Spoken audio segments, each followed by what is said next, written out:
के दिन कार्यक्रम था ये यज्ञ का।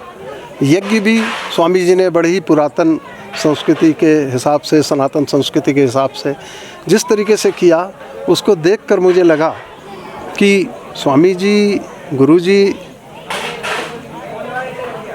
स्वयं ही उसके प्रणेता हैं, स्वयं ही पुरोहित, और सारा उनके जो लोग यहाँ पर आए, करीब 200-250 लोग दूर दूर से आए, दुबई और जगह बॉम्बे और जगह जगह से लोग, पूरे हिंदुस्तान के लोग यहाँ आए और उन्होंने जो रसास्वादन किया हमारी भारतीय संस्कृति का, जिस तरीके से यज्ञ का उन्होंने करा, तो ये लगा कि उनका वो खुद ही पुरोहित और खुद ही जो है कोई जजमान, ऐसा नहीं कि ज़्यादातर हम देखते हैं कि पुरोहित होते हैं और जजमान का, मुख्य जजमान बना के उनसे पैसा प्राप्त करते हैं, और यही कार्य पूरे हिंदुस्तान में मैंने देखा। लेकिन यहाँ मैंने देखा जो इनके सब लोग आए हुए थे, उसमें कोई अपने को मुख्य जजमान नहीं कह सकता था, सभी जजमान थे उनके। और उन्होंने एक इच्छा भी व्यक्त की दौरान कि मैं उस दिन की कल्पना करता हूँ जिस दिन मैं तो जजमान की तरह स्वयं बैठूंगा, यानी मैं स्वयं श्रवण करूंगा और स्वाहा करूंगा और आप लोग होता होइए यज्ञ के। और मेरी ये कल्पना है कि सभी जो लोग यहाँ आए हुए हैं एक दिन इसी वैदिक संस्कृति के, यज्ञ संस्कृति के एक होता मने पुरोहित हों, और मैं उसको एक बैठकर श्रवण करूं और उसमें स्वाहा करूं। तो ये बड़ी अद्भुत बात लगी मुझे कि भारतवर्ष जिस तरीके से करवट ले रहा है, उसको नए राष्ट्र निर्माण में कैसे कैसे लोग कहाँ से किस प्रकार से सहयोग दे रहे हैं। संभवतः इस देव संस्कृति या देवभूमि में, यद्यपि चूँकि देवभूमि कहलाई जाती है, हमेशा से ऐसे ही मनीषी, ऐसे ही ऋषि यहाँ तलहटियों में, पर्वतीय श्रृंखलाओं की तलहटियों में बैठकर ऐसे ही तपश्चर्या करते रहे।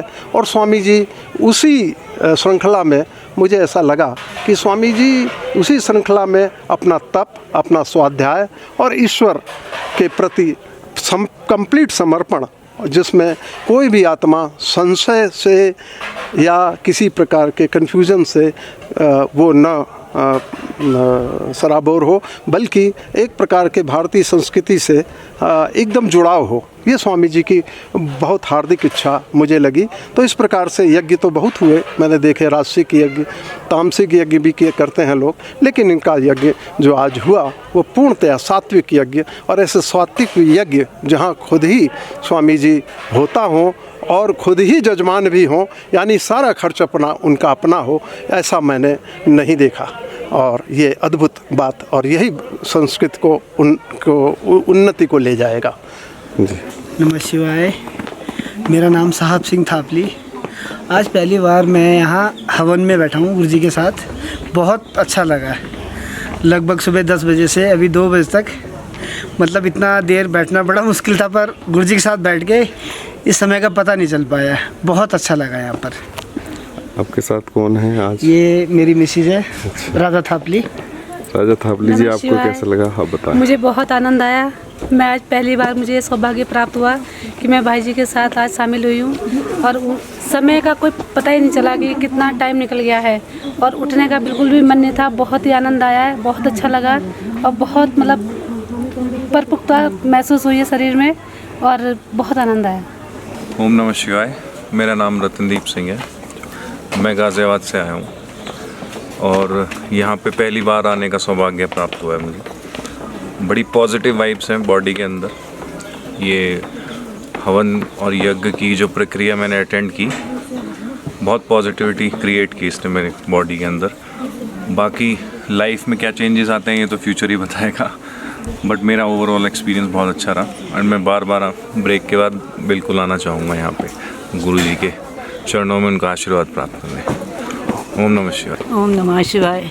मैं पहली बार ही आई हूँ। मुझे यहाँ आके बहुत शांति मिली है, और यहाँ का वातावरण मैंने देखा, उसके बारे में शब्दों में तो नहीं कह सकती, लेकिन अपने भाव प्रकट करती हूँ कि ऐसी जगह हमें आके कहीं नहीं मिली है, भगवान सब को शांति दे, बुद्धि दे। नमः शिवाय।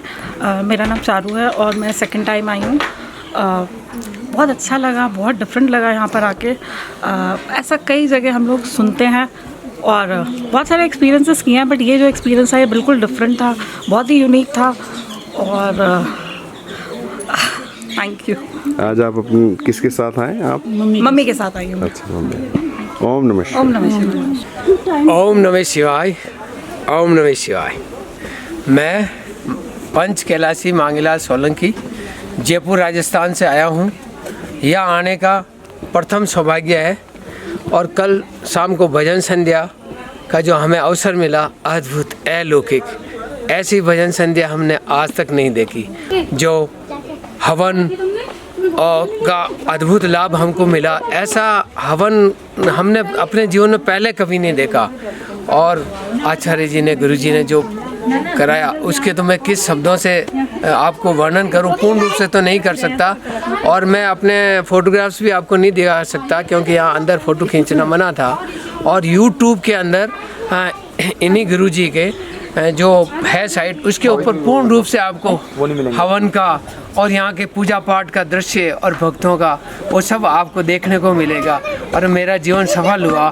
मैं कैलाश यात्रा जाने के पश्चात मुझे आध्यात्मिक लेवल के अंदर मेरा झुकाव हुआ, इसलिए मैंने 12 ज्योतिर्लिंग भी किए हैं और माँ कामाख्या के दर्शन करने का सौभाग्य मिला। एक बात मैं और आपको बताना चाहूँगा, अपने पूर्वज और पितरों का आशीर्वाद और अपने व्यक्ति के प्रारब्ध, पिछले जन्म के जो कर्म है, वो उनका फल, परोपकार का फल उदय होता, तब यात्रा और इस प्रकार के सत्संग का लाभ मिलता है। ये महादेव की असीम कृपा से संभव होता, ऐसे इंसान नहीं कर सकता। और जीवन में प्रतिक्षण बदलता रहता है, मृत्यु निकट आती रहती। जिस व्यक्ति पे ईश्वर का आशीर्वाद होता है वो आध्यात्मिक लेवल में आता, उसके गुरु अच्छे सत्संग, अच्छे वो सज्जन लोग मिलते हैं, तो आपका जीवन सफल हो जाता। हे ईश्वर भोलेनाथ, हम पे कृपा दृष्टि बनाए रखना और हमें दोबारा यहाँ बुलाना। हम यही चाहते हैं, इस स्वर्ग में साक्षात स्वर्ग है। हे महादेव, अद्भुत आनंद आया आप सबसे मिलके। भोलेनाथ, हर हर महादेव, हर हर महादेव, हर हर महादेव। ओम नमः शिवाय। ओम नमः शिवाय। ओम नमः शिवाय। मेरा नाम महेंद्र सिंह एच जाडेजा है। मैं राजकोट में रेलवे में सर्विस करता हूँ। आज का जो हवन का लाभ लिया, धार्मिक कार्य था, बहुत आनंद आया, मन प्रफुल्लित हुआ और आज मैं गुरु जी के पास दीक्षा लेने वाला हूँ। ओम नमः शिवाय। ओम नमः शिवाय। मेरा नाम अमित सिंह है। मैं लौनी के जिला गाजियाबाद का एक लौनी विधानसभा है, उससे मैं श्री भगवान आश्रम आया हूँ। और महाराज जी से मेरी मुलाकात अभी पिछले लॉकडाउन के बाद ही हुई और उसके बाद में जो है आज मेरा दूसरी बार इस आश्रम में आगमन हुआ है। यहाँ प्रोग्राम था, उस प्रोग्राम में भाग लेने का मेरा सौभाग्य प्राप्त मुझे हुआ और मुझे बहुत ही अच्छा व्यतीत हुआ कि इस कार्यक्रम में मैं आ पाया। नहीं तो बहुत सी बार ऐसा होता है कि सौभाग्य, बहुत से लोग आना चाहते हैं मगर आ भी नहीं पाते। ये हमें यहाँ आके पता लगा कि बहुत से लोगों ने रजिस्ट्रेशन भी कराया था मगर कुछ लोग फिर भी मिस कर गए। हमारा सौभाग्य है कि हम इस आश्रम में आए और हमने गुरुजी के साथ कुछ पल व्यतीत किए और आश्रम की में जो प्रोग्राम था उस प्रोग्राम को हमने अटेंड किया और उस प्रोग्राम को अटेंड करने के बाद हमें बहुत ही अच्छा लगा।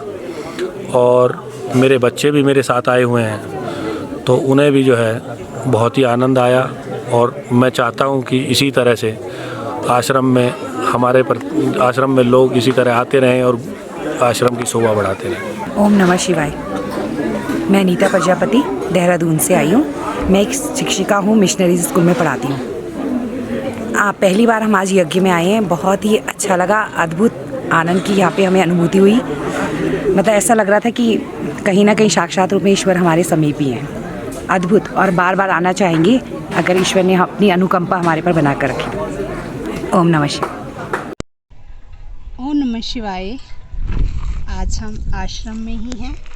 आश्रम में ही हमने आज शिव सहस्त्र नाम का पुष्पार्चन किया और गुरु जी के मुखारबिंद से शिव तांडव, रावण रहित शिव तांडव और तुलसीदास जी रचित शिव तांडव जब गुरुजी ने सुनाया, उसका पाठ गुरुजी ने उच्चारण किया, तो डमरू की ध्वनि, शंख के नाद से वो अलग ही वातावरण में परिवर्तित हो रहा माहौल था। बहुत ही सुंदर अद्भुत नज़ारा था, जिसको शायद मैं शब्दों में बयान ही नहीं कर पा रही हूँ कि वो कितना सुंदर लग रहा था जब गुरुजी वो पाठ पढ़ रहे थे। और उसके बाद जब गुरुजी ने मंत्र उच्चारण किया और नमा पे हम सब लोगों ने पुष्प डाले, बिलपत्र डाले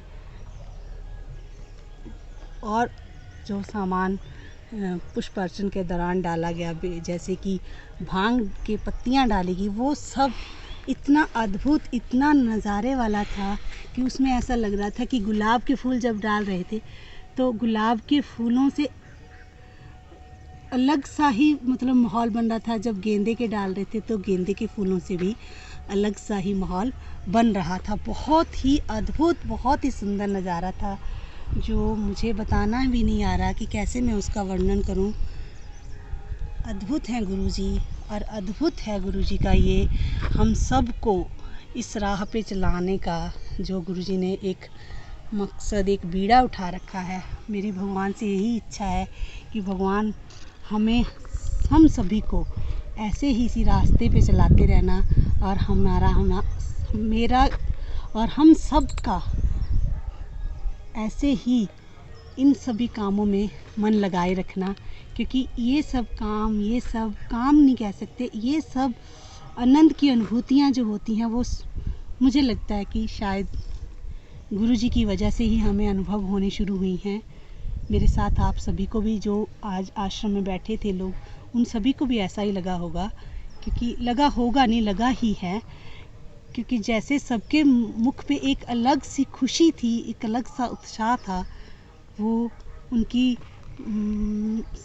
चेहरे को देख के बन रहा था। और बहुत ही सुंदर गुरुजी लग रहे थे, और गुरुजी के द्वारा बोले गए सभी ही मंत्रोच्चारण बहुत ही अद्भुत और सराहनीय थे।